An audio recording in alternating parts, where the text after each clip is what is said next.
मुख्तसर वक्फे के बाद आपका दोबारा खैर मकदम है। आइए बढ़ते हैं मजीद अहम खबरों की तरफ। कांग्रेस ने अपना इलेक्शन मंशूर जारी कर दिया है। इस मौके पर सोनिया गांधी ने कहा कि मंशूर के लिए नया अमल अपनाया गया है और इसमें तमाम तबकों की जरूरत का ख्याल रखा गया है। सोनिया गांधी ने कहा कि 2004 में कहा गया था कि कांग्रेस की कहानी खत्म हो गई, लेकिन कांग्रेस की कहानी शुरू हुई। इसी तरह 2009 में भी कहा गया कि कांग्रेस हार रही है, लेकिन कांग्रेस ने बड़े फर्क से जीत दर्ज कराई। सोनिया ने कहा कि इसलिए वो मुतमईन है कि कांग्रेस अच्छी कारकर्दगी का मुजाहरा करेगी। सदर कांग्रेस ने इस उम्मीद का इजहार भी किया कि पार्टी के अरकान लड़ने के लिए तैयार हैं और जीत हासिल करेंगे। राष्ट्रीय कांग्रेस का लोकसभा चुनाव 2014 के लिए घोषणा पत्र जारी हो रहा है। कांग्रेस पार्टी ने इस बार के घोषणा पत्र में अनेक क्षेत्रों में बिल्कुल नई पहल की है। इसमें हमने सभी देशवासियों के लिए स्वास्थ्य के अधिकार का वादा किया है, जिससे सबकी सेहत की देखभाल एक सच्चाई बनकर सामने आए। कांग्रेस पार्टी सभी भूमिहीन और गरीब परिवारों को आवास के अधिकार का भी दावा कर रही है। वजीर आजम मनमोहन सिंह ने कहा है कि गुजरात से ज्यादा यूपीए हुकूमत की कारकर्दगी तरक्की के मॉडल में अहमियत की हामिल है। उन्होंने कहा कि उनकी कारकर्दगी में समाज के तमाम तबकात का ख्याल रखा गया। उन्होंने मजीद कहा कि एनडीए के दौरे हुकूमत से ज्यादा यूपीए के दौरे हुकूमत में तरक्की की शरह में इजाफा हुआ है। इस मौके पर मनमोहन सिंह ने दावा भी किया कि वो कमजोर पीएम हरगिज नहीं है। It's a unique day when the Congress Party is going to recommit all of us to a new vision. A vision. Today there is discussion everywhere about who is good at guaranteeing or providing development. Now development has many models. One hears these days about Gujarat model. One hears about other models. And the Congress model is the model which recognizes that there is a need for an expanding economy to provide lasting solutions to the problems of poverty.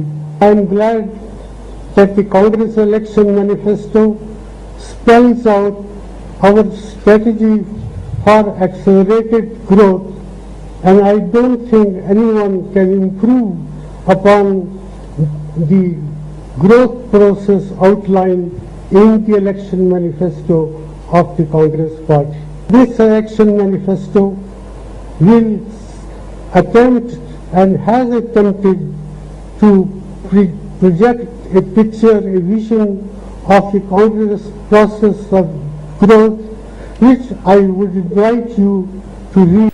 UPA के दोबारा हुकूमत बनाने का एतमाद जाहिर करते हुए राहुल गांधी ने जोर देकर कहा कि बीजेपी की तशहीरी मुहिम का बलून 2004 के इंडिया शाइनिंग की ही तरह फट जाएगा। राहुल गांधी ने इसके साथ ही आगाह भी किया कि नरेंद्र मोदी का इख्तिदार में आना मुल्क के लिए नुकसानदेह साबित होगा। कांग्रेस सदर सोनिया गांधी और वजीर आजम मनमोहन सिंह के साथ राहुल ने कहा कि मोदी के नजरियात हिंदुस्तान के ख्यालात के खिलाफ हैं और कांग्रेस पूरे अज़्म से इस बात का यकीन करने के लिए जद्दोजहद करेगी कि मोदी का खतरनाक नजरिया हार जाए। We have here is truly the voice of the people of this country. We had a manifesto in 2009, and I'm proud to say that 90% of what we had written in that manifesto has been delivered by the UPA government and the Prime Minister. That for this country to grow, there needs to be a firm partnership between business, between the economic sectors of this country, and between the poor. We believe that you cannot grow this country by neglecting either business or neglecting the poor people. And the best party, the best ideology to do this Congress general secretary Digvijay Singh ने ख्याल जाहिर किया है कि BJP के PM उम्मीदवार मोदी मुल्क के वजीर आजम कभी नहीं बनेंगे।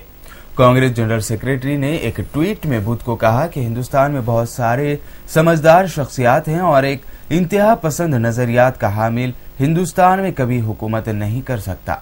दिग्विजय सिंह ने कहा कि ये उन सबको जवाब है जो मुझसे इस बारे में पूछते हैं। बिहार के वजीर आला नीतीश कुमार ने एक बार फिर बीजेपी के वजीर आजम ओहदे के उम्मीदवार मोदी पर तनकीदी निशाना लगाया है। एनडीए के साथ 17 साल पुराना इत्तेहाद तोड़ चुके नीतीश का कहना है कि वो किसी भी कीमत पर एनडीए के साथ नहीं जाएंगे। उन्होंने कहा कि वो मिट्टी में मिल जाएंगे लेकिन फिरका परस्त ताकतों के साथ हाथ नहीं मिलाएंगे। सुप्रीम कोर्ट ने सहारा ग्रुप के सरबराह सुब्रत राय को बुध के दिन मशरूत जमानत दे दी है।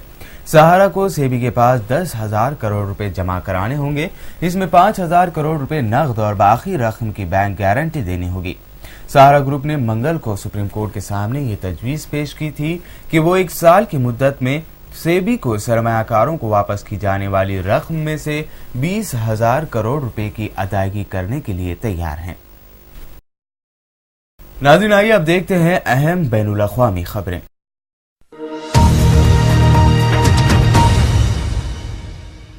अरब लीग का 2 रोजा सालाना सरबराह इजलास कुवैत में मुनअक़द हुआ। इजलास में शाम की सूरत हाल और अरब मुल्कों के बाहमी इख्तलाफात खत्म करने पर बातचीत की गई। कुवैत के अमीर शेख सबा अल अहमद अल सबाह ने इफ्तिताही तकरीब में अरब मुमालिक के इत्तेहाद पर जोर दिया। उन्होंने कहा कि अरब मुमालिक इत्तेहाद कायम न कर सके तो मुश्तरका हिकमत अमली की तरफ नहीं बढ़ सकेंगे। इस दौरान सऊदी अरब के वली अहद सलमान बिन अब्दुल अजीज ने शाम में ताकत का तवाजुन तब्दील करने की जरूरत पर जोर दिया।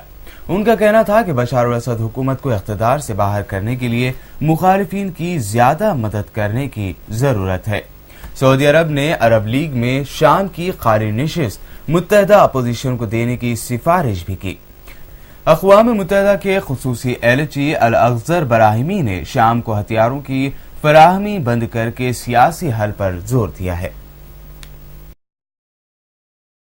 पाकिस्तान की तहरीक तालिबान पाकिस्तान की शूरा और पाकिस्तान हुकूमत की कमेटी के अराकीन के दरमियान वजीरिस्तान में अमन मुज़ाकरात हुए हैं। ज़राए के मुताबिक मुज़ाकरात के मुकाम को खुफिया रखा गया है, जबकि दोनों फरीक़ैन के दरमियान इब्तिदाई मुलाकात में पाकिस्तानी कमेटी ने गैर मुय्यना मुद्दत तक जंगबंदी का मुतालबा किया है।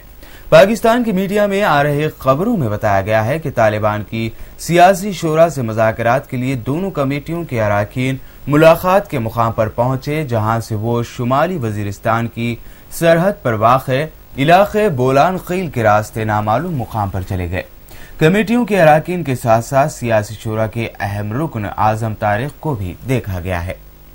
अमेरिकी सदर बराक ओबामा ने कहा है कि एनएसए की जानिब से जासूसी मामले के बाद अब अमेरिका को यूरोपीय हुकूमत और आवाम का एतमाद हासिल करना होगा, जिसमें वक्त लगेगा।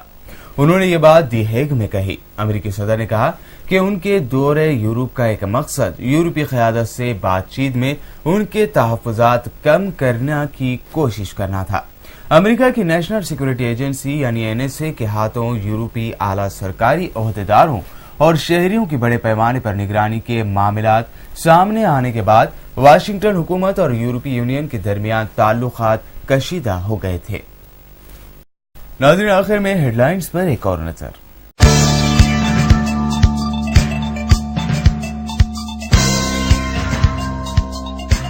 रियासत की तकसीम के मसले पर गवर्नर की सरगर्मियां जारी, आला ओहदेदारों के साथ इजलास में कार्रवाई को तेज करने की दी हिदायत।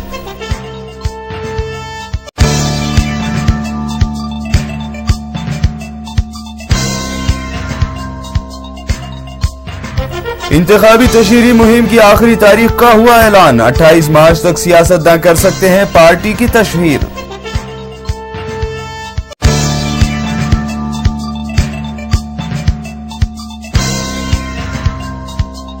सीमा आंध्रा को खुसूसी पैकेज, एपी एनजीओज का कारनामा, एपी एनजीओज के सदर अशोक बाबू ने किया दावा।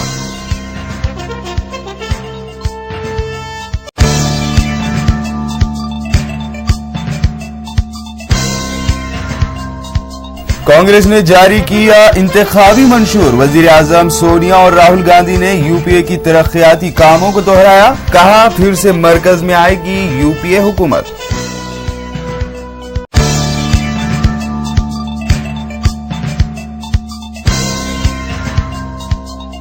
मुजफ्फरनगर फसादात के लिए है यूपी हुकूमत जिम्मेदार। सुप्रीम कोर्ट ने अपने फैसले में समाजवादी हुकूमत पर की तनकीद।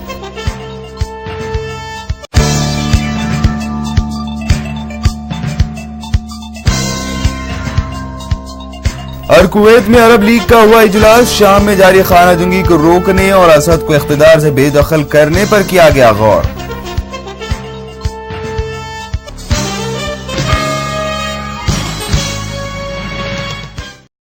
कशिश खबरनामे में फिलहाल इतना ही। मजीद ताज़ा तरीन खबरों और दिलचस्प प्रोग्राम के लिए देखते रहिए उर्दू टीवी। और फिलहाल फरहाद को दे इजाजत। अल्लाह हाफिज।